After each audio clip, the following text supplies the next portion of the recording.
नमस्कार दोस्तों, politics with Awanish विद्यार्थी के आज के एपिसोड में आपका स्वागत है। बिहार की राजनीति हमेशा से ही ड्रामा, सस्पेंस और जोरदार टक्कर का तड़का उसमें लगता रहा है, लेकिन इस बार बक्सर विधानसभा की सीट पर जो जंग छिड़ी है वो किसी बॉलीवुड थ्रिलर से कम नहीं। एक तरफ है पूर्व आईपीएस अधिकारी आनंद मिश्रा, जिन्हें सुपर कॉप के नाम से जाना जाता है, और दूसरी तरफ बीजेपी के कमल पर सवार होकर के वो मैदान में भी है।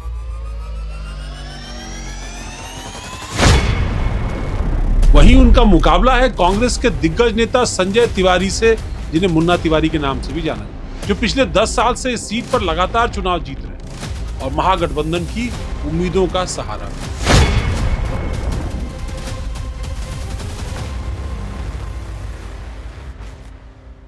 दो 2025 के बिहार विधानसभा चुनाव में यह सीट इसलिए चर्चित है क्योंकि यहां मुकाबला काफी कम है। आइए इसकी गहराई में उतरते हैं और देखते हैं कि विकास, जाति और व्यक्तिगत करिश्मे का ये खेल किस करवट बैठेगा। बक्सर गंगा के किनारे बसा एक इलाका है। बिहार की राजनीति हमेशा से ही बक्सर की भूमिका वहां महत्वपूर्ण है। 2020 के विधानसभा चुनाव में कांग्रेस के संजय तिवारी ने यहां से जीत हासिल की और उन्होंने बड़े अंतर से विपक्ष के उम्मीदवार को यहां हराया, लेकिन बक्सर को ऑर्गेनिकली बीजेपी का गढ़ माना जाता है। यानी यहाँ की मिट्टी में कमल की जड़ें काफी गहरी हैं। और आईपीएस आनंद मिश्रा खुद कहते हैं कि अगर हमारे पारंपरिक वोट एकजुट होकर के निकलेंगे तो बीजेपी बड़े अंतर से बक्सर में विधानसभा का चुनाव। अब अगर आंकड़ों की बात कर लें तो यहाँ ब्राह्मण, यादव और अन्य पिछड़ी जातियां निर्णायक भूमिका निभाई। 2024 के लोकसभा चुनाव में भी आनंद मिश्रा ने निर्दलीय उम्मीदवार के तौर पर 47,000 वोट हासिल किए, जिसकी वजह से एनडीए को नुकसान हुआ। अब जब बीजेपी ने उन्हें टिकट देकर एक मास्टर स्ट्रोक खेलने की कोशिश की है, क्योंकि वो युवा वोटरों के बीच जबरदस्त लोकप्रिय है। अब जो चुनाव की मतदान होना है 6 और 11 नवंबर को होना है बिहार के अंदर, पहले चरण में ही बक्सर पर सबकी नजरें और इसी बेहद खास है। बक्सर की लड़ाई का इतिहास का जिक्र भी काफी ऐतिहासिक है और सब जानते हैं कि वो कितना महत्वपूर्ण है। कल्पना कीजिए एक आईपीएस अफसर जो असम कैडर में अपनी बहादुरी के लिए मशहूर रहा, अचानक नौकरी छोड़कर राजनीति की दुनिया में कूद पड़ता है। 2011 बैच के आईपीएस ऑफिसर आनंद मिश्रा ने 2024 में इस्तीफा देकर बक्सर लोकसभा से निर्दलीय चुनाव लड़ा, ताकि वो चुनाव हार गए, फिर भी जन सुराज में उनको एंट्री मिली, जिसे वे गलत कदम अब माने। अगस्त 2025 में उन्होंने बीजेपी ज्वाइन की और अब वे बक्सर से बीजेपी के उम्मीदों के सहारे, उनके उम्मीदवार। आनंद युवाओं के एक तरीके से यूथ आइकॉन के तौर पर हैं, पढ़े लिखे हैं, चर्चित हैं, विकास की बात करने वाले हैं। वे कहते हैं मुन्ना तिवारी पिछले 10 साल से विधायक है, लेकिन चुनाव के समय ही लोगों के बीच नजर आते हैं। लोग विकास चाहते हैं, इसलिए बदलाव चाहते हैं और बीजेपी वो बदलाव लाएगी, ये आनंद कहते हैं। ग्राउंड रिपोर्ट्स बताती हैं कि बक्सर में पिछले दशक में विकास की रफ्तार धीमी है। लोग बाग अक्सर पटना बक्सर में एक ही छाप वाली सरकार चाहते।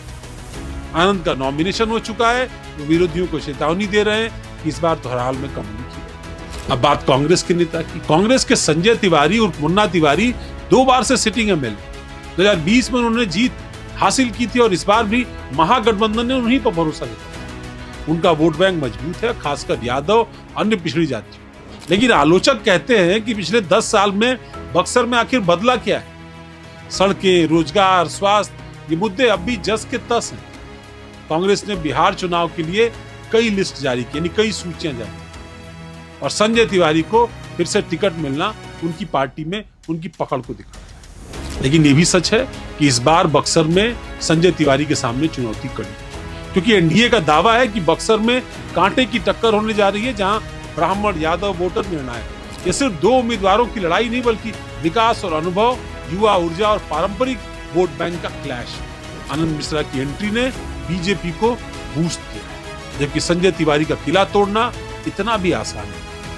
सोशल मीडिया पर चर्चा जोरों पर है। एक्स पर पोस्ट बताते हैं कि युवा आनंद के साथ भी हैं, जबकि महागठबंधन जातिगत समीकरणों के भरोसे चुनाव मैदान में बड़ी तैयारी। बिहार चुनाव में एनडीए की स्थिति मजबूत बताई जा रही है, हालांकि कुछ सर्वे महागठबंधन को भी मजबूत बताते हैं, लेकिन बक्सर जैसी सीट्स पर लोकल फैक्टर काम करेंगे, ये सब जानते हैं। लोकसभा के चुनाव में वहां ऐसा हुआ, क्या सुपर कॉप बक्सर को अपराध मुक्त विकसित बनाएंगे या मुन्ना तिवारी फिर हैट्रिक लगाएंगे? वोटरों का फैसला 2025 को नया अध्याय बना। बिहार की राजनीति में ऐसे मुकाबले ही तो मजा लाते हैं, जहां हर वोट एक कहानी है और हर चुनाव एक मैसेज। आप क्या कहते हैं इस बात? कौन जीतेगा बक्सर की? बक्सर की अब की लड़ाई में कौन होगा और क्या बक्सर का ये परिणाम बिहार की सत्ता पर भी कोई असर डालेगा? इस बात के लिए हमें 14 नवंबर का इंतजार है। आपको हमारा विश्लेषण कैसा लगा हमें जरूर बताइएगा। हमारे डिजिटल प्लेटफॉर्म्स को फॉलो करिए, हमारे YouTube चैनल को सब्सक्राइब करना मत भूलिए। हमारे इस वीडियो को भी लाइक जरूर करें, कमेंट भी करें। धन्यवाद।